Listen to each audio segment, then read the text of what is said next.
और अब दूसरा मौजू, जमीयत-ए-उलमा-ए-हिंद की इजलास में किन किन मौज़ूआत को खास तरजीह दी गई है, इस पर हम बात करें।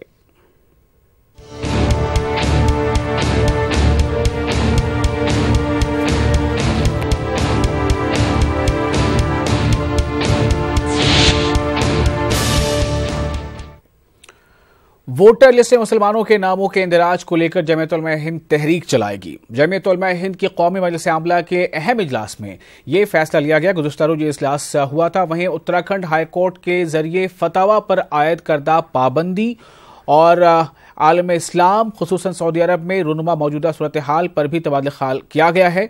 और इसके अलावा बहुत सारे ऐसे मौज़ूआत थे जिन पर इस इजलास में बहुत शिद्दत से गौर ख्वास किया गया और ये कोशिश की गई कि किस तरह से हम समाज में फैल रहे इन गलत असरात को या जहां तक बेदारी की कमी है उसे कैसे दूर कर सकते हैं, इसके लिए क्या हिकमत अमली अपनाई जा सकती है।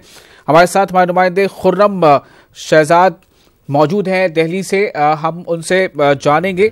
खुर्रम, ये इजलास काफ़ी अहम माना जा सकता है। मेरा सवाल आपसे ये है कि इस इजलास में क्या ऐसे मौज़ूआत वहां पर उठाए गए हैं जिनसे ये लग रहा हो कि वाकई काफ़ी श्रद्ध-व-मत के साथ जमीयत-उलमा-ए-हिंद जो है इस काम में आगे आ रहा है कि कैसे जो समाज में ये कमियां हैं या ख़ास तौर से जो अक़लियतों के अंदर जो कुछ परेशानियां उनको दूर किया जा सके। देखिए विशाल, अगर हम देखें जो बड़ी सतह पर हम देख सकते हैं, कौमी सतह पर देख सकते हैं, जमीयत-उल-उलमा ख़ास तौर से इस बात पर ज़्यादा फिक्रमंद नज़र आई कि जिस तरह से कर्नाटक में जो है मुस्लिम वोटरों के नाम गायब हुए थे, उसको लेकर के जमीयत-उल-उलमा बहुत ज़्यादा तशवीश में है। और सबसे बड़ी बात यह है कि क्या इस तरह की सूरत हाल दूसरी रियासतों में है।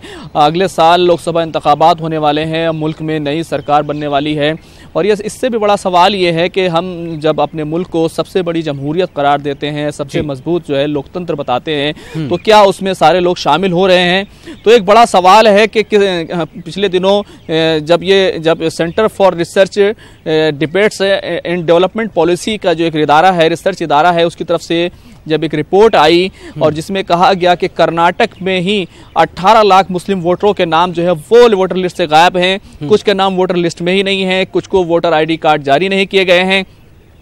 और इसमें सबसे बड़ी बात ये थी कि शिवाजी नगर का जो एक इलाका है वहां पर उन्होंने आइडेंटिफाई कर लिया कि किस तरह से 40% मुस्लिम वोटरों के नाम गायब हो गए।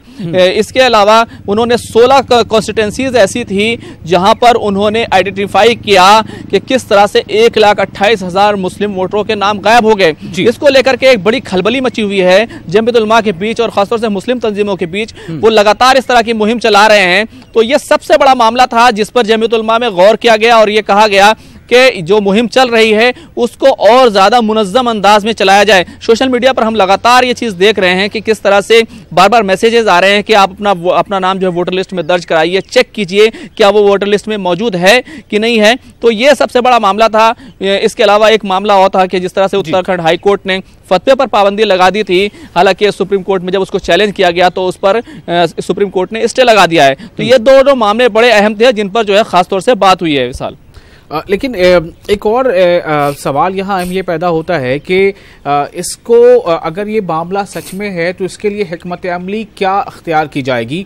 एक तरफ तो ये है कि जो वोटर्स हैं वो खुद फिक्रमंद हो, उन्हें पता रहे कि उनका नाम वोटर लिस्ट में है या नहीं है, लेकिन अगर जिनका नाम है और उनको कार्ड इशू नहीं हुआ या जिनका नाम भी है कार्ड भी है लेकिन किसी और वजह से उनको वोट देने का मौका नहीं मिला, तो क्या इसको लेकर जो गवर्नमेंट की मशीनरी है उनके साथ मुलाकात करना, उनसे बात करना, उनसे सवाल जवाब करना, क्या ऐसी भी कोई हिकमत अमली है?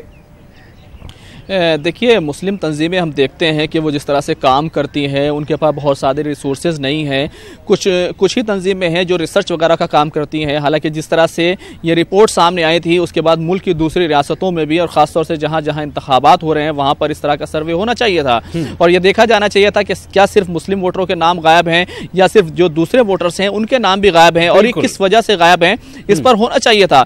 लेकिन क्योंकि मुस्लिम तंजीमों के पास इस तरह के वसाइल नहीं हैं तो वो बेदारी मुहिम चला रहे हैं, मुनज़्ज़म कर रहे हैं और मुस्लिम आबादी है वहां पर जाकर के लोगों को बेदार कर रहे हैं कि वो चेक करें कि क्या उनके नाम वोटर लिस्ट में हैं, और अगर हैं तो उसको वो देखें, क्या उनके जो खानदान वाले हैं उनके नाम मौजूद हैं, और जो लोग जिनकी उम्र 18 साल हो गई है उनका इंतराज हुआ है कि नहीं हुआ है। तो इसको लेकर के एक मुहिम चला रहे हैं। हम कह सकते हैं कि महदूद वसाइल की बुनियाद पर ये मुस्लिम तंजीमें हैं, जमीयत उलमा है या जमात इस्लामी है, दूसरे इदारे हैं, वो इससे आगे शायद जा नहीं सकते। इसी वजह से वो इस तरह की मुहिम चला रहे हैं, वरना इस पर एक बाज़ाब्ता रिसर्च होनी चाहिए, एक जांच होनी चाहिए और देखा जाना चाहिए कि किस तरह की सूरत हाल है। आखिर जो हमारा मुल्क जो है दुनिया की सबसे बड़ी जमहूरियत कहलाता है, उस जमहूरियत की बुनियादें कितनी मजबूत हैं, यह देखा जाना जरूरी है। विशाल खुर्रम, एक और सवाल है कि क्या ये जो हिकमत अमली गौर व फिक्र के बाद जो हिकमत अमली तैयार की जाएगी, जो करारदाद मंजूर की गई होगी, क्या ये इसको ये पूरे मुल्क की सतह पर चलाएंगे, खासतौर से जहां जहां पर अक़लियतों की आबादी ज़्यादा है वहां, या फिर अभी ये इसे मरहलावार लेके चलेंगे? चूंकि अभी हम देख रहे हैं कि आने वाले दिनों में 5 ऐसे सूबे हैं जहां वोटिंग होनी है, इलेक्शन होना है, जिनमें मध्य प्रदेश है, राजस्थान है, छत्तीसगढ़ है, तेलंगाना है, मिजोरम है। तो क्या इन सूबों पर अभी फोकस होगा या फिर इसकी कोई अभी डेडलाइन तय नहीं की गई? देखिए विशाल, ये मुहिम इनकी लगातार चल रही है, मुसलसल चल रही है, और लेकिन जिस तरह से रिपोर्ट्स आई और जिस तरह से CRDDP की ये रिपोर्ट आई, उसके बाद जो है इनके अंदर ज़्यादा बेचैनी पैदा हो गई और इसको लेकर के अब मुहिम को जो चल रही थी, जो पहले भी चल रही थी, उसको मुनज़्ज़म करने का फैसला किया गया है। हम जानते हैं जमीयत उलमा जो है वो ख़ासतौर से मुस्लिम आबादी वाले जो इलाके हैं वहाँ पर उसकी पहुँच बिल्कुल नीचे तक है, ज़मीन तक है। खासतौर से मसाजिद के जो इमाम हैं या मदारिस के से जुड़े जो लोग हैं वो आम तौर से जमीयत उलमा के मेंबर होते हैं। तो हमने बहुत सारी जगहों पर देखा है, जगह जगह कैंप लग रहे हैं, या जो कैंप लग रहे हैं इलेक्शन कमीशन की तरफ से या वहाँ पर जो रियासती इलेक्शन कमीशन है उसकी तरफ से अगर लग रहे हैं तो उसके बारे में लोगों को वो बता रहे हैं और चेक करवा रहे हैं और वहाँ पर इंदराज करा रहे हैं। तो इसको एक मुनज़्ज़म किया जा रहा है, निचले लेवल पर ले जाकर के देखा जा रहा है और ये जानने की कोशिश की जा रही है क्या वाकई जो है नाम है या नहीं है, और अगर नहीं है तो उनका इंदराज किया जाए। खासतौर से हमने जो शिवाजी नगर जो कर्नाटक का इलाका है, जो मैं रिसर्च की बात कर रहा था, वहां पर 2011 में 18,453 जो घर थे, हाउस होल्ड थे, उनमें एक वोटर था।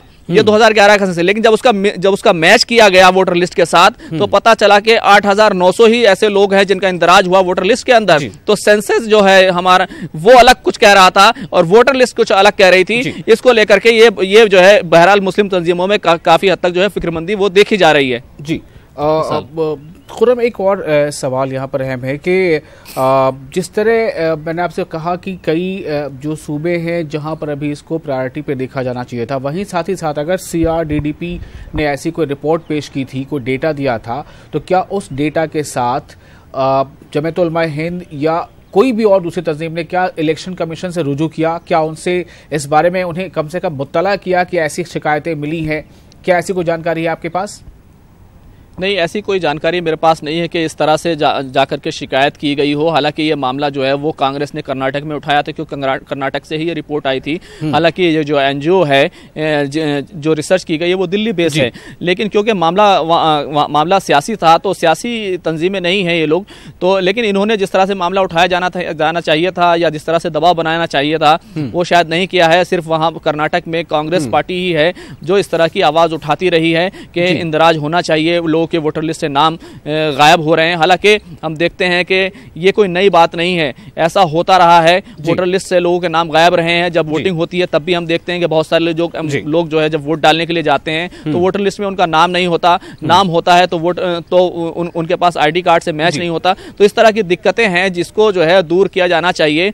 और ये सबसे जरूरी बात यह है कि हमारी जो सबसे बड़ी जमहूरियत है हिंदुस्तान, उसकी बुनियादें जहाँ सिर्फ मजबूत होनी चाहिए ताकि सारे के सारे जो शहरी हैं और सारे के सारे जो वोटर हैं वो जो है वो बराबर के हिस्सेदार हों इस जमहूरियत के अंदर। बहुत बहुत शुक्रिया आपका खुर्रम इस तफसीली जानकारी के लिए। तो ये है वो अहम मकसद, ये है वो अहम नुकात जिनको लेकर जमीयत उलमा हिंद ने गुज़िश्ता रोज एक इजलास किया है और जमीयत उलमा हिंद की ये कोशिश है कि तमाम शहरियों को कम अज़ कम उन्हें बेदार किया जाए, मुत्तला किया जाए, और अगर कुछ कमियां उनकी तरफ से हो रही हैं तो उन्हें वक्त रहते बाखबर कर दिया जाए। फिलहाल इस बुलेटिन में इतना ही, और एक छोटे से वक्फे के बाद आप देखिए न्यूज़ रूम लाइव। मुझे दीजिए इजाज़त।